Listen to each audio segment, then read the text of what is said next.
நண்பர்கள் அனைவருக்கும் நல்வணக்கம்ங்க. நீங்கள் இந்த பதிவில் பார்க்கறது ஒரு நல்ல பெருங்கூட்டான 10 மாதங்களான காராம்பசு கிடாரி கன்றுங்க. இந்த கன்றுக்கு பார்த்தீங்கன்னா எந்த விதமான வெள்ளை புள்ளியோ மறையோ வெள்ளை முடியோ எதுவுமே கிடையாதுங்க. நல்லா சுத்தமாக தெளிவாக இருக்கக்கூடிய காராம்பசு கிடாரி கன்றுங்க. இந்த கன்று வருங்காலத்தில் நல்லா நம்ம ஃபீடு வைத்து வளர்க்கும் பொழுது நிச்சயமாக ஒரு பெருங்கூட்டான ஷோ குவாலிட்டி மாடாக வளர்ச்சி பெறுங்கிறதுல எந்த விதமான டவுட்டுமே கிடையாதுங்க. நம்ம ஏன் இப்படி ஸ்ட்ராங்காக சொல்கிறோம்னு கேட்டிங்கன்னா ஒரு 2 விதமாக அதை நம்ம டிஃபைன் பண்ணலாமுங்க. ஃபஸ்ட்டு என்னென்னு கேட்டிங்கன்னா இந்த கன்றினுடைய உடல் கட்டமைப்பு நல்ல சீரான உடல் கட்டமைப்புங்க.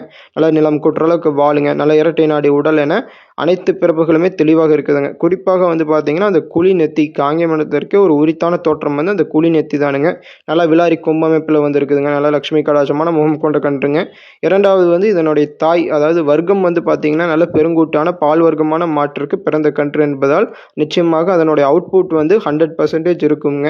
காராம்பசுக்களை பொறுத்த வரைக்கும் நம்ம வீட்டில் வைத்து வளர்க்கும் பொழுது நிச்சயமாக ஒரு பாசிட்டிவ் எனர்ஜி ஒரு எதிர்மறை சக்திகளை ஒரு முறியடிக்கக்கூடிய தன்மை படைத்ததுங்கிறது நம்ம முன்னோர்களின் ஐதீகம்ங்க, நம்பிக்கை.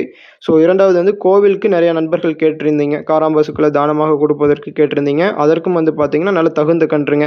ஏன்னு கேட்டால் எந்த விதமான மறை வெள்ளைப்புலி எதுவுமே கிடையாது. இது பார்த்தீங்கன்னா ஒரு 100-2 கன்றுகள் தான் இந்த மாதிரி இருக்குங்க. இந்த பிறப்பில் இந்த அமைப்பில் வர்றது பார்த்தீங்கன்னா ரொம்ப ரொம்ப ரேர். ஸோ இது உங்களுக்கு தேவைப்பட்டால் கான்டாக்ட் பண்ணி தெளிவுபடுத்தி வாங்கிக்கோங்க. நன்றி, வணக்கம்.